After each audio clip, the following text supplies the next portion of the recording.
single ladies are single ladies. Oh, it's Coin, though, simply the cutest. Obviously much older now, but with each passing day, her resemblance to Beyoncé keeps getting out of this world. And why don't Beyoncé want to have anything to do with her half-brother or sister, for that matter? And why are people calling out Beyoncé's lunch for not acknowledging their half-siblings? Do they really owe their father's children anything? Yeah, Matthew Knowles may have a major hand in cultivating the careers of two of today's most celebrated artists, Beyoncé and Solange Knowles, but he also has a well-documented record of infidelity. Matthew and Tina Lawson actually separated in 2009. Then Tina dropped the suit in 2010, only to refile the following year stating conflict of personalities. One child in Matthew head out of wedlock in 2010 is Beyoncé's half-sister Koi with Takoya Brascom. Takoya, who was a dancer at the time, said Matthew treated her like the love of his life during their affair. However, that changed when he learned that she was pregnant with Koi, after which he left her. And he didn't just leave her, by the way. Matthew even had the audacity to deny the child was his. Told Matthew Knowles that you were pregnant with his child. How did he react? Very much. Well, you can't get pregnant by me. It can't be my child. But thank God we have paternity tests, because one proved that Koi was undoubtedly Matthew's daughter, and as much as the child is innocent and everything, the whole situation is just messed up and a source of pain for Tina, as well as Beyoncé and Solange. Not to mention pretty embarrassing. Well, Takoya did admit to her role in the situation and expressed regret over the affair till an Inside Edition. Yes, I slept with a married man, and it was the wrong thing to do. But I have a beautiful daughter that came out of the situation, and even with the legal battle with Matthew, too. Quit was also hopeful that one day her daughter might meet Beyoncé. She says, hey, they are half-sisters, so maybe one day down the line that will be possible. But here's the thing. Beyoncé isn't necessarily excited about meeting her half-sister Takoya. Even previously said that Beyoncé wasn't interested in meeting Koi, but can anyone blame Bey, right? Like their father really did. Tina dirty, and they were sticking by their mother. In fact, when their parents remarried, both Beyoncé and Solange were noticeably absent from their father's wedding, but both sisters were present when Tina married Richard Lawson in 2015. Well, Matthew tried to justify the absence of Solange and Beyoncé from his wedding by saying, unfortunately, Beyoncé and Solange had previous engagement, which made it impossible for them to attend. But you and I both know why they didn't attend their father's wedding.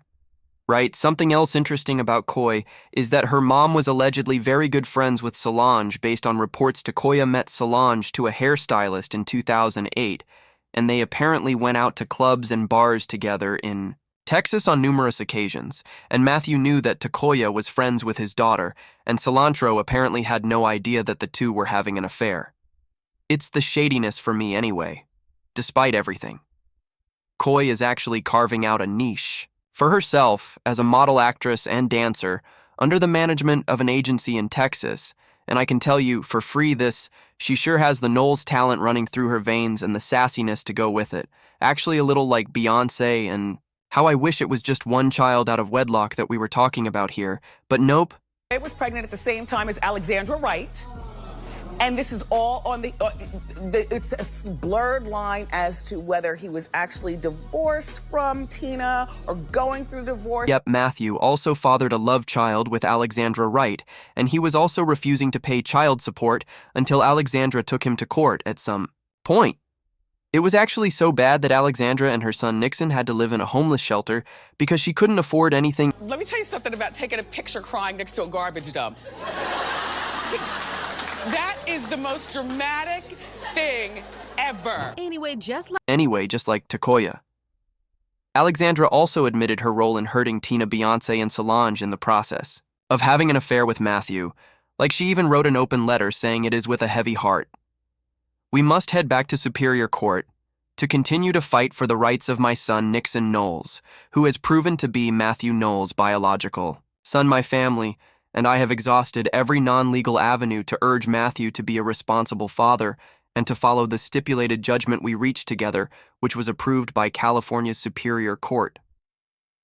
Alexander also talked about how, in the beginning, she had a working relationship with Matthew that encompassed mutual respect and personal admiration.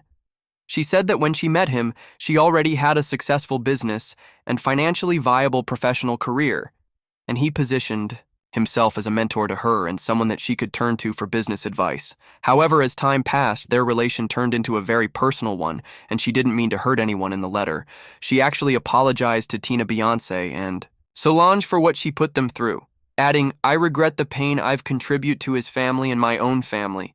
I have the utmost respect and admiration for both of his daughters. They are both lovely women.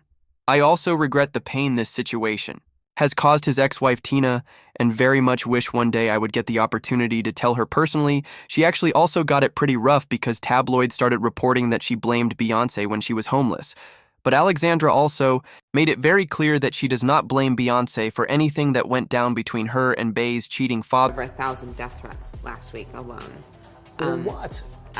Because this article said that I blame Beyonce, which again, let me say for the record, it's not her fault. I've never blamed her. I want the best. Regardless, it is still clear that Beyoncé and Solange don't want to have anything to do with their half-siblings even. Though a lot of people also say that if Beyoncé and Solange really wanted anything to do with Coy and Nixon's, they would have reached out already. I mean, they have a pretty solid relationship with Bianca Lawson, who is their stepsister from Tina's marriage in 2021. Bianca was even one of a number of Beyoncé's family and friends who are gifted with her signature Adidas Ivy Park collection. Also in a red carpet event in 2018, Bianca refused to choose who was her favorite between Beyoncé and Solange, but she acknowledged that the two are super different while insisting that they are both extraordinary and iconic. Different, but like both extraordinary and iconic. They are very super different, but like both extraordinary and iconic, honestly, considering the children are not at fault and they are blood anyway. Wouldn't it be very gracious for Bate and Solo to reach out to them in a way, especially since they also have young children themselves? But I can also understand why Bey and Solange would not want to meet their half-siblings because of the circumstances of how the children were born. Not to mention they probably don't want to hurt their mom further, and she was already hurt enough by her cheating husband. Plus, so far they have only been 2 children out of wedlock that we know about. And there could be more.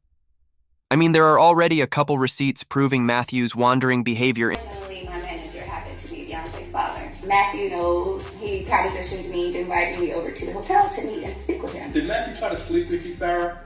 I haven't met too many people in my life who haven't liked me. I'll just put. And that's where I read somewhere sometime back that Beyoncé and Solange also have an older brother. So if it's about Bey and Solange meeting their half-siblings, it's probably going to be a while before they can even get acquainted with all of them.